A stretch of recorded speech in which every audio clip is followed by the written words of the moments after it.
چطور با بررسی جریان ورودی و خروجی پول به ارزهای دیجیتال بهترین ارز دیجیتالی که سودآورتر هست رو شناسایی کنیم.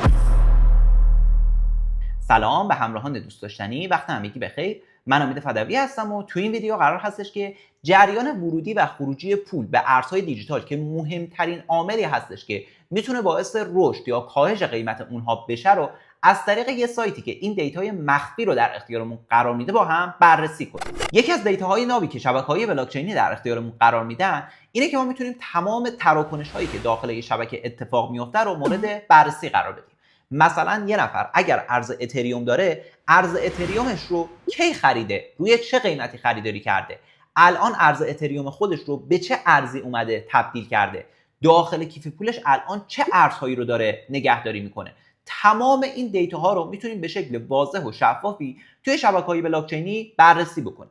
مثلا اگر شما داخل سایتی مثل etherscan.io وارد بشین، میبینین که در هر لحظه یه سری تراکنش ها اینجا داره اتفاق میفته. اگر ما روی یکی از این ترانزکشن آیدی ها کلیک بکنیم، جزئیات کاملی از این موضوع هم بهمون نمایش میده. مثلا میگه که از فلان آدرس کیف پول به فلان آدرس کیف پول این تراکنش انجام شده یا یه سواپی اینجا اتفاق افتاده. اما نکته حائز اهمیت اینه که بررسی یه همچین دیتایی از حوصله همه ماها قاعدتا خارج هستش. ضمن اینکه ما میلیون ها آدرس کیف پول داریم، کلی تراکنش در طی روز داره توی شبکه‌ها اتفاق میفته. حالا این دیتای شبکه اتریوم بود. اگر شما وارد یه اکسپلور دیگه مثل شبکه بایننس اسمارت چین که آدرس سایتش bscscan.com هست بشین، دوباره با یه همچین دیتای اونجا هم روبرو هستین که میتونین تک به تک اونها رو بررسی بکنین. ولی گفتم بررسی اینها از حوصله هر کدوم از ماها خارجه.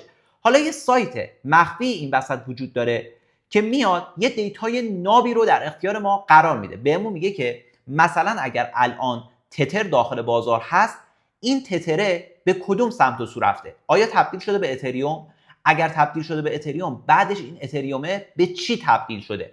و این دیتا رو به شکل یکجا و منسجم در اختیار ما قرار میده. آدرس سایتی که همچین دیتای نابی در اختیارمون قرار میده cryptometer.io هستش که شما اینجا دارین اون رو مشاهده میکنید. اگر وارد قسمت والیوم فلو داخل این سایت بشین، این دیتا رو به شکل کامل بهمون نمایش میده. میگه جریان ورودی یا جریان خروجی توی ارزهای دیجیتال الان به چه صورتی هستش. مثلا اینجا داره به ما میگه که ما حدوداً 650 میلیون دلار تتر داشتیم که از این میزان حدوداً 400 میلیون دلار اون تبدیل به اتریوم شده. جریان نقدینگی رو قشنگ دقت بکنید که داره به شکل شماتیکی اینجا بهمون نمایش میده.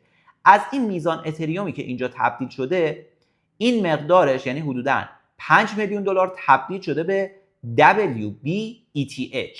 یا مثلا اینجا داره بهمون میگه که این مقدار ارز FTUSD تبدیل شده به اتریوم. جریان ورودی و خروجی رو دقیق اینجا به شکل شماتیکی بهمون نمایش میده. حالا اینجا جریان ورودی نقدینگی بود که بهمون نمایش میداد. اگر یه مقدار بیایم پایین، جریان خروج پول از ارزهای دیجیتال رو هم اینجا بهمون نمایش میده. مثلا میگه که از ارز XRP 63 میلیون دلار پول خارج شده، رفته تبدیل شده به ارز USDT. حالا از این تتری که اینجا تبدیل شده حدوداً 360 میلیون دلار هستش، چه مقدارش تبدیل شده به دلار؟ یعنی اون شخصی که اومده این تبدیل رو انجام داده یا اون اشخاصی که اومدن این تبدیل رو انجام دادن، تترشون داخل صرافی بوده، تبدیلش کردن به دلار، اون رو برداشت کردن. در واقع پول از بازار اینجا متوجه میشیم که خارج شده. یا مثلا اینجا میبینین که از این مقدار تتر تقریبا 12 میلیون دلار تبدیل شده به ارز BRL، یا میبینین که تبدیل شده یه مقدارش به ارز KRW که اینها ارزهای فیات هستن که اینجا داره بهمون نمایشش میده. جزئیات کامل رو اینجا میتونین به شکل دقیقی مشاهده بکنید. حالا چند تا نکته مهم اینجا وجود داره. اولا شما اینجا میتونید اکسچنج رو مشخص بکنید، یعنی بگین که توی کدوم صرافی میخواین که این جریان نقدینگی رو بهتون نمایش بده و این تبدیل ارزها رو در واقع بیاد بهتون به شکل شماتیک بگه. یا نماد چه ارزی رو دنبالش هستین که دقیق‌تر و به شکل جزئی تری این دیتاش رو بهتون بگه. مثلا می‌بینید که اینجا الان داخل صرافی بایننس روی ارز بیت کوین ما ارز دای رو داشتیم که بهش تبدیل شده تقریبا $227,000. ارز CAD رو داشتیم که تبدیل به بیت کوین شده، میبینیم ارز TUSD تبدیل شده و جزئیات کامل رو اینجا بهمون میگه. جریان خروجی هم اگر بوده، بالاخره خب یه سری افراد داخل صرافی میان ارزشون رو تبدیل میکنن به بیت کوین، در واقع بیت کوین میخرن. یه سری از افراد هم اون سمت میان بیت کوین خودشون رو میفروشن دیگه، یا ارز خودشون رو تبدیل میکنن و میخوان از صرافی خارج بشن. این رو هم اینجا داره بهمون به شکل دقیقی نمایش میده. شما میتونین همین دیتا رو توی تایم فریم های مختلف هم مشاهده بکنید. میبینید که توی تایم فریم 5 دقیقه اینجا میادش این دیتا رو بهمون نمایش میده. حالا میتونم دوباره این رو تنظیم بکنم روی مثلا یه ارز دیگه ای مثل اتریوم، یا اینجا بزنم که صرافی‌ها رو، همه صرافی‌ها رو بیاد این دیتاشون رو به من نمایش بده. حالا این دیتا رو شما هم میتونید توی معاملات اثبات هم توی معاملات فیوچرز خودتون استفاده بکنید.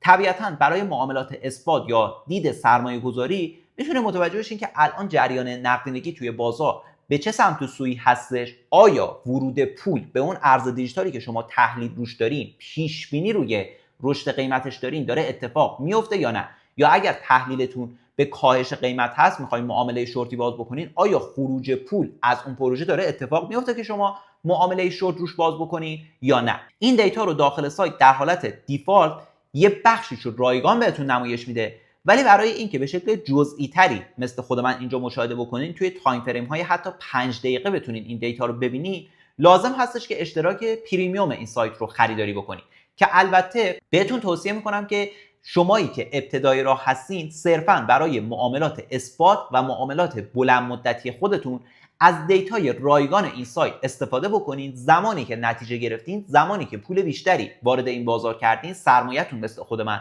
بیشتر شد، اون موقع دیتای اصلی این سایت که به شکل پریمیوم ارائه میشه رو، اشتراکش رو خریداری بکنید که اون رو در اختیارتون قرار بده، که بتونید به شکل ریزتر و جزئی تری این دیتاها رو مورد بررسی قرار بدید.